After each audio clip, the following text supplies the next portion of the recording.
Hey everyone, here's the second devlog for Uncle Otto's Mansion, the first game I ever made. Before the player would start to play, I wanted an intro scene in the game to give some context. Starting directly outside the mansion with no explanation would have felt pretty strange. At that point, the story wasn't fully finalized yet, but I already had the main idea figured out. The game follows a young woman who inherits a mansion from an uncle she never met. Naturally, she decides to go check it out and see what she actually inherited. For the intro, I thought it would be nice to simply have her driving there and talking to herself to give the player some context along the way. You also kind of want to justify why someone would possibly go and explore a creepy mansion at night, right? Initially, I was pretty intimidated by the idea to work on this scene because I never did something like this before in Unity. So I tackled it one baby step after another. I already had a car model in my project that I previously downloaded from the Unity Asset Store, which was placed behind the fences at the beginning of the game. We couldn't see it very well there, so that was okay, but in the intro scene, we will see the car very clearly, and it looked way too sporty for the atmosphere of the game. So I opened it in Blender, changed its color, removed the hood vent, and it made it feel a lot more coherent.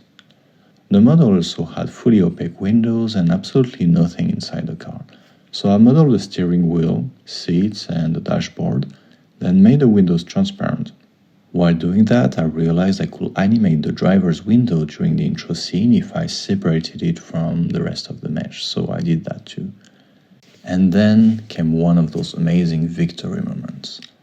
I didn't know how long the intro scene would end up being, and I really didn't want to build a super long road and have to place trees and rocks and things all along and not knowing how long should the road be.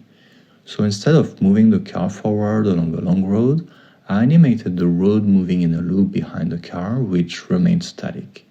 When I saw it working properly for the first time, I was so happy. After that, I added some subtle car movements to simulate bumps in the road, animated the character a bit, added engine sounds, and suddenly the whole thing started to feel real. Obviously, this young girl had to be listening to music while driving. Like I mentioned in the first devlog, on the side of being a game dev, I'm a musician under the name Double Visage. So I recorded a quick looping guitar riff that plays in the car radio. And honestly, one of my favorite things about solo game dev is constantly switching between completely different skills. 1 minute I'm coding gameplay systems, and the next I'm playing bass and guitar to record a song for my game. I genuinely love that part of it. It's super stimulating and all about creativity. After adding the song coming from the car, I left the scene unfinished because I knew I would then need to adjust the timing of the camera movement later once the voice acting was recorded. At that point, the story was almost completely written, so I had a much clearer idea of what assets I was missing. The Horror Mansion City asset pack I used for the game already included a lot of props, but not everything the story required. For example, there was a wine cabinet, but no actual wine bottles. So I extracted one into Blender, modified it a bit, added a label, then modeled a wine glass, a pair of scissors, and some lily of the valley plants. Just like with the guitar I made earlier, I definitely added more detail than the rest of the game's art style really needed, but I guess I noticed that a lot more than the players will. One thing I really enjoyed was studying real-life references while modeling.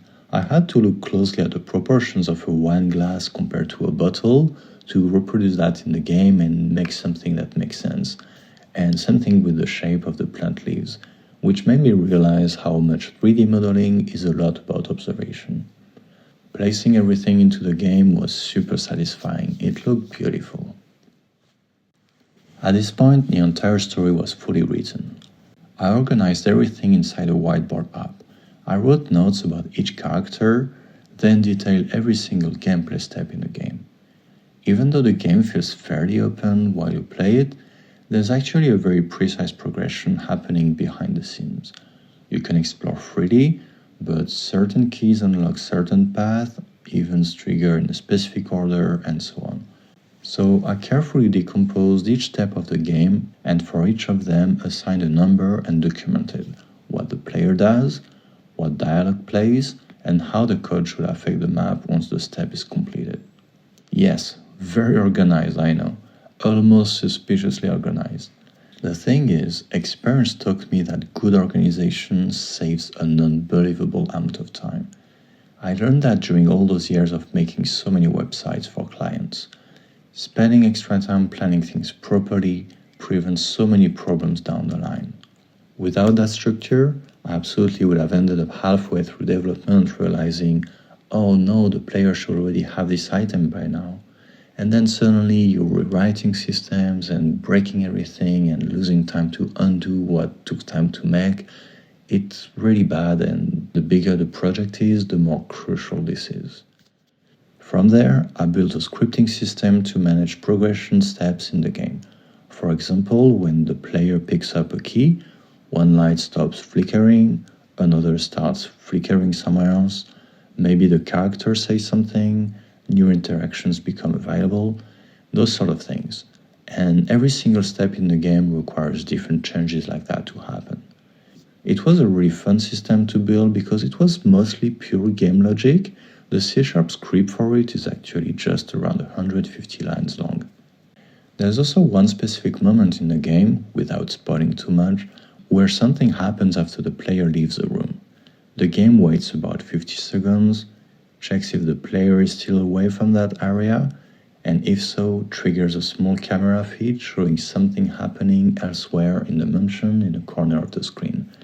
That required a completely custom script, and it was super fun to work on that because it pushed me into Unity systems I hadn't explored before. Since all the dialogue and notes were now written, I could finally start working on translations. I had already built a localization system earlier, but I intentionally avoided translating everything too soon because I knew the text would keep changing during development. I was surprised by how coding the translation system ended up being way more complicated than I expected, but whatever, I managed. Translation is actually the only part of the game where I use AI. I only speak 2 languages fluently, and hiring translators for a free game just wasn't realistic. So I asked Google Gemini which languages would make the most sense to support among those using the Latin script at least, because languages like Arabic, Mandarin, Hindi, and so on would require to swap the fonts in addition to the text, and I wasn't ready for that. It suggested 14 languages, which I took note of. At first, I naively thought I could just send one spreadsheet to AI and that it would translate everything at once. Absolutely not. It kept breaking halfway through, so I switched to translating one language at a time, which worked immediately. Then I realized another issue. Sentences in English barely change depending on gender, but in many other languages, they do. And since the game had 3 different characters, I also wanted each translation to preserve their personalities.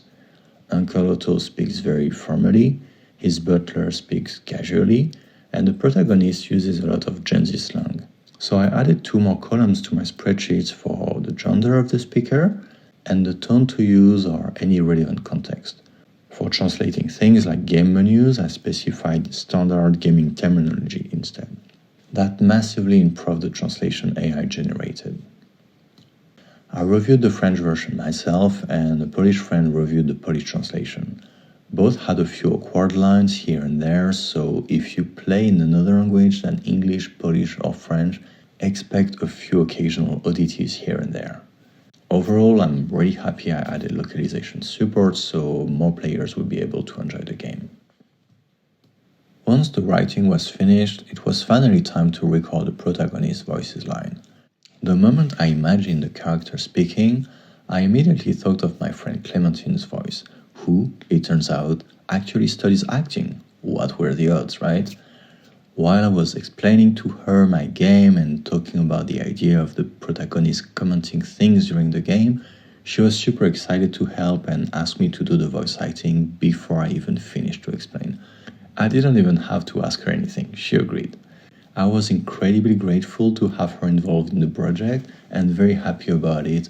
It's so cool to create something with our friends.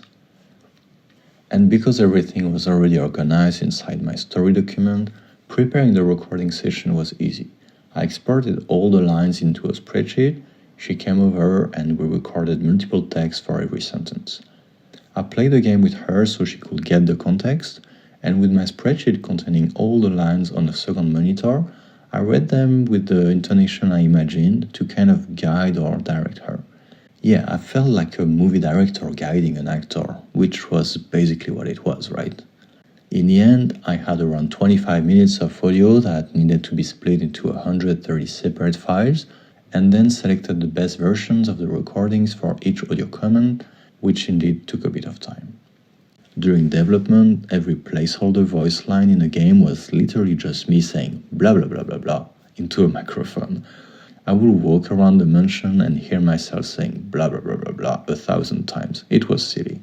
So replacing those with actual proper voice acting instantly made the whole game feel dramatically more alive. That was indeed one of the most satisfying moments of the entire project. Again, massive thank you to Clementine for her help on this. A safe? I wonder what's in it. We'll need the code first, I guess. If you haven't played the game yet, again, it's free, it's available on itch.io and Steam. I will put the links in the description, so go play it. As usual, subscribe to my channel and follow my journey on all socials. That really helps. Again, the links are in the description. Until next time, have a good day.